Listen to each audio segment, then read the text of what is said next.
Racers is being brought to you by Budweiser. For all you do, this Bud's for you. Triumph, celebrating our 30th year of open sports car motoring. And by the Champion Spark Plug Company. Champion, you can't buy a better plug.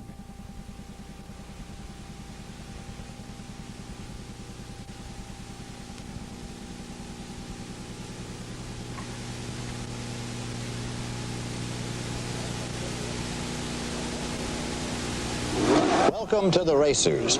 I'm Lindsey Nelson. My colleague in the booth at Road Atlanta is Jim Busby, one of America's great GT racers. He's had 5 career victories racing those grand touring cars. Jim, what's the good word here at the Champion Spark Plug Classic? Good word here in deep production, Lindsey, is Huffaker. Give me that again. Huffaker, Joe Huffaker, the quiet, soft-spoken, brilliant race car engineer who's been developing and building race cars for probably 40 years. He's the brains and the center of one of the best SCCA racing teams in the world. The lead driver, Lee Mueller, the young engineer driver, Joe Carr, and Huff's son, Joe Jr. Joe Sr. brings out the best in all of them, and don't think for a minute that it's been an easy year. They had a real upset in their plans, and consequently, they had their work cut out for them. What happened? I talked to young Joe Carr about it yesterday. We started out the year by building TR8s. We built 2 of them, and we built one for Lee Mueller, which is the #1 driver for Huffaker Engineering, and we built one for Bruce Cavalli.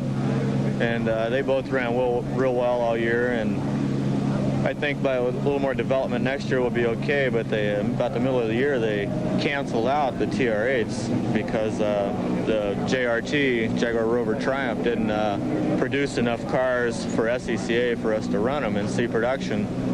So then we had to build a new TR7 Roadster and qualify it for Lee to run in D production. So with that, we tried to work on the boss on running 2 cars here, the old coupe, instead of letting it set, which is how I got in that. So it just started out to be a pretty good year for me. Most of the development for the TR8 helped us out quite a bit, and we basically duplicated all that. Joe's worked on the racing team for 4 years. He's been in charge of it for 2, and he's doing an excellent job for us. He and Joe Carr built this Roadster almost by themselves, actually. We got the TR7 convertible 2 months from last Sunday, and it was a street car. It rolled in with air conditioning, and it was all painted gold and everything else. And we stripped it and built a race car and finished it last Sunday to get here. So like this week is the first time the car's ever rolled. Joe and I were putting in the late hours. You know, we were there every night. Racing to me is kind of like a person's girlfriend or something like that. You know, to me, racing is probably #1. I work on it night and day.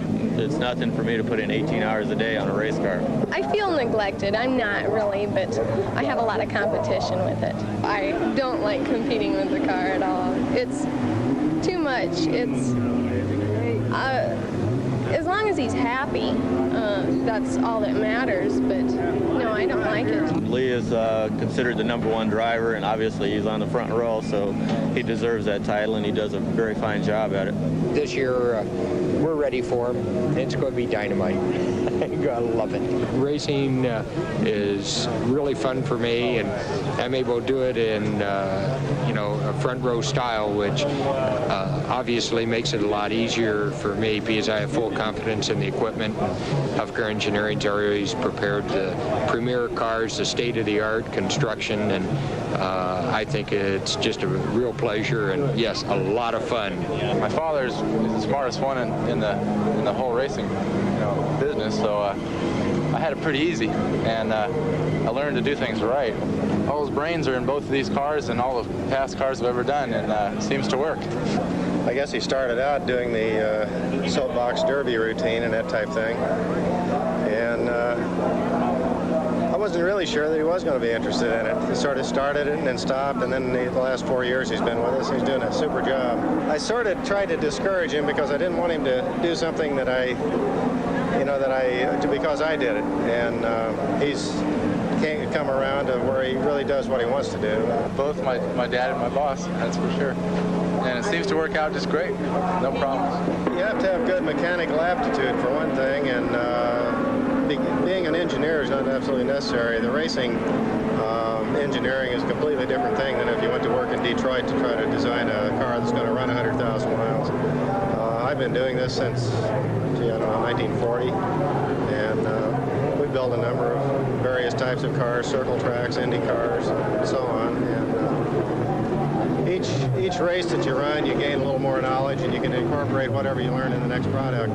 So it's something that you don't have to have a formal education in. I think you have to be born with it, and he was one of the very few that was. And I was lucky enough to be around him, so it seems to work out. All the cars here are capable of winning this championship, and so the car preparation is extremely important because the cars are so close.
Jim, it looks like that Huffaker team really has its act together.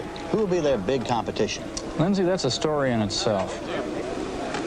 The big competition has got to be Pete LoBianco, an independent who works in his own trucking business. Pete was third here last year, and he's back driving his red and yellow Lotus number 37. And Greg LaCava, also an independent, a makeup man for television and movies. Greg drives a Porsche, a car well suited for road Atlanta. The story is that after qualifying on the second day, the tower clocked LaCava on the pole with LoBianco second and Mueller back in third. Then Lola Mueller, who's a crack timer, got into the act. Well, everything was going fine on qualifying, and after the grid was posted, noticed that from our timing, the wrong person was on the pole, and that was Greg LaCava, who's a friend of ours. But LaBianca came rushing into the truck saying, "Hey, what time did you have?" And she said, I said, "Boy, you didn't go that fast. You know, we're going to go up to the tower and ask them to check the records," and sure enough, they made a mistake. So there we are in the front row. It's great. We don't have a factory behind us. We got the car together Saturday night, left, got here Sunday lunchtime. And I don't know what it means. We're on the pole. We're very happy about it. But let's face it, it's an 18-lap race and anything can happen. This particular car has probably been raced in the same configuration it is right now for the last 10 years. One thing we do have with this car is a little bit of advantage on the straightaway. I'll just pass them down the straightaway, I hope, and by the end of the first lap, I should be in the front. Well, the cars and drivers are beginning to gather on the grid. Let's go down there and see what's going on. "Why would I want to doze off now?" I'd miss all the fun. It ought to be interesting. A lot of oil out there now. You see the yellow car do the whole track? Oh, no. The guy burned the piston and went all the way around. Oh, jeez. No, I didn't see that. It's oily. Turn one is oily. That means you have to go fast. Take an early lead and extend. Yeah. It's, I know, if we can get the jump on the start, you know, I think that's what's going to have because these guys aren't the trick piece through the S's. Yeah. He told me that if he's not here when it's time to take it out, that I should take it out for him. Good luck. Not to mention Mr. Carr here. You profile it right to the end, aren't you? Bermudas and the whole bit. Do you want to see the red and yellow underwear? I flashed that once today, that's it. Well, the gentlemen racers are done clowning around on the grid. It's time to get down to the serious business. The National Championship of the D Production here at the Champion Road Racing Classic. The car is moving out for the pace lap, and we'll be back for the green flag right after this, y'all. The racers.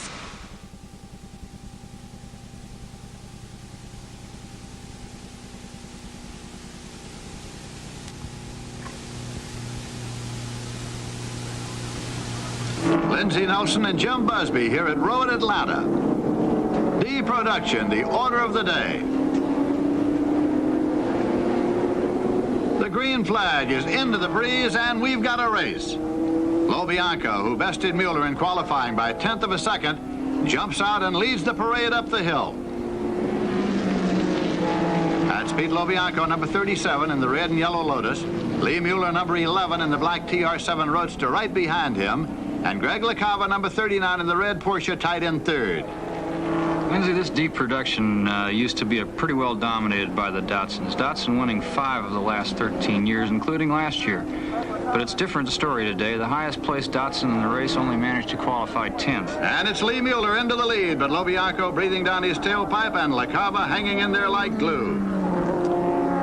Lindsey, LaCava's lucky to be racing at all. He took a nasty spin in the warm-up the other day and locked horns with number 90, Robert Kirby, in the orange Porsche. Let's take a look at it.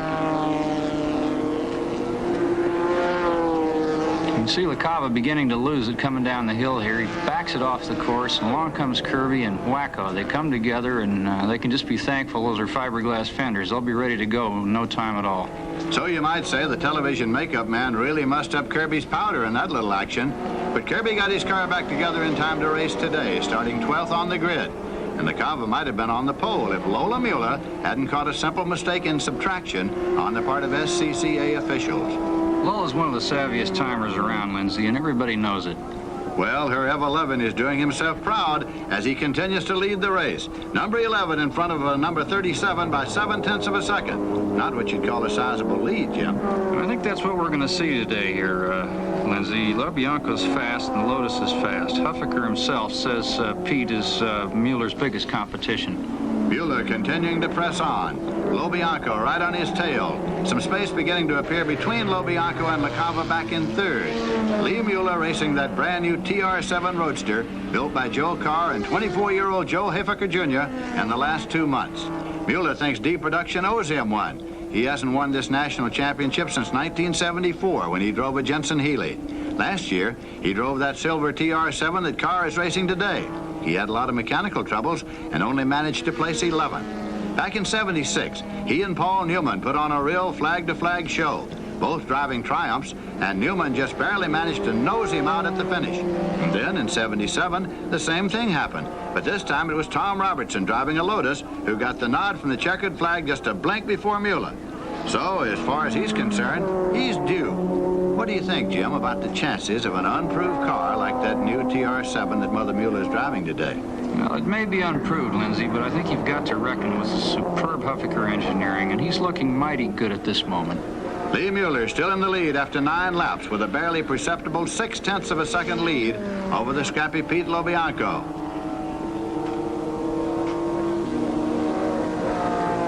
Tom Brennan, number 54. The man who won D Production last year in a Datsun is driving a new Porsche today. He qualified poorly back in 13th, and we talked to him about his new car before the race and what he thought his chances were. This year I'm driving a D Production 924 Porsche. We have great hopes for it in the future, and the next 2 years, maybe next year, maybe the following year, it's going to be a national champion. So the Datsun isn't with us, but Porsche is now, and we're going to make it go. 3 cars battling it out for 5th place. Number 20, Tom Neal in a Lotus Super 7, Joe Carr in the silver TR7 77, and Robert Kirby, number 90, in the orange Porsche. Pretty well bunched up, Jim. Boy, it sure is, and it's incredible to see these old Lotuses still competitive against these brand new racing cars, isn't it, Lindsey? Certainly is, and with 5 laps still to go, there are actually 2 races going on here. The battle for first place between Lee Mueller, number 11, in the TR7, and Pete Lobianco, number 37, in the Lotus. 10 seconds back, Greg LaCava, number 39 in a Porsche, followed by number 7, Chris Beebe in a Lotus. And then the ferocious fight for 5th between Carr, Kirby, and Neal. Look at this pass here with Carr going by Neal. Incredible racing, back and forth. Tom Robinson, number 47, who won this race 2 years ago in a Lotus, crashed last year with Wayne Baker. This year he's racing a Porsche 924, but like Brennan, he hasn't found the winning combination yet. We got involved with Al Holbert to run a Porsche 924 in D production. And so we've been doing that this week, and we've had a few problems, minor problems, and the car has potential, but the problem has been that the SCCA has handicapped the car to too great of an extent on its initial outing here. So we're running with a 300-pound weight handicap, in addition to the fact that we have a lower horsepower in the motor than most of the other cars in the race. Why would the SCCA handicap the Porsche, Jim? Because it's capable of outracing everyone in the straightaway. But the point here at Road Atlanta is that only really one long straightaway coming out of 7 and down to the bridge. LaCava's driving a Porsche, and he hopes that he'll get an advantage on that straightaway and keep it. But as you can see, it's the cars that handle well in the S's and around through the curves at 6 and the tight one at 7 that are going to produce the winner here. So what it boils down to is a race between 2 cars that can wiggle around corners, handled by 2 top drivers, Lee Mueller and Pete LoBianco. Yeah, Lindsay, I'm still astounded to see this little Lotus 7 racing up here with these incredibly fast, brand new racing cars. Well, with only 3 laps to go, Mueller's hanging on to this race by less than half a second. Several cars already pitted. There goes Robertson out of the race. An oily track, but fortunately no crashes. Yeah, I'd like to see Mueller hang on to his cool here and keep his nose clean. This oily track could spell disaster for him at this point. And the beginning of the 18th lap as the cars once more charge for the hill at turn 1. Here's Lee Mueller in number 11 heading up the hill ahead of LaBianca in second. LaCava in the Porsche coming through in third. And now we've got the fight for 5th and 6th between Neal in the Lotus and Carr in that old 77 TR7.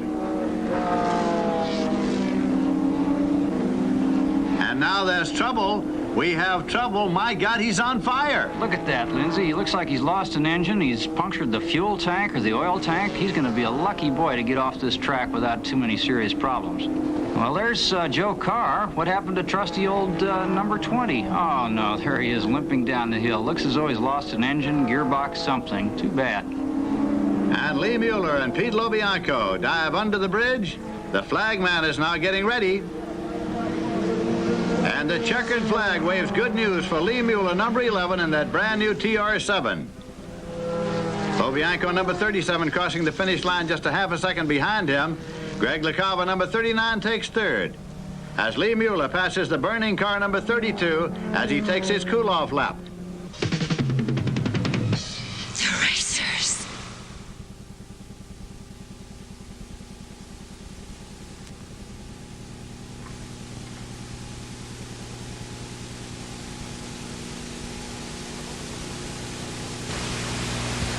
Promotional consideration and/or fee has been provided by the following manufacturers. Polyglycoat Sound Shield for the noisy underside of your car. Not an undercoating. Polyglycoat is a sound shield available at new car dealers only. Hamilton Beach's Superfast Pop Air Electric Hot Air Corn Popper makes up to 4 quarts of delicious oilless popcorn in minutes. Hamilton Beach Scoville. Bissell's Multivac. 3 powerful vacuums in one. An upright, a tank, a hand vac. Clean stairs, workshops, boats, campers, and more. Bissell. Castrol Motor Oil. Engineered for 4- and 6-cylinder cars that rev higher, run hotter, and can break down an oil's viscosity. That's why they need Castrol. Chunky has 4 delicious family-sized bars. Each breaks into 24 thick bite-sized pieces. However you like chocolate. Chunky, thickerer chocolate. The cordless grass whip from McGraw Edison. Easily trims hard-to-reach places. Weighs only 4 pounds. Runs up to 40 minutes between charges. Uses safe pre-cut nylon line.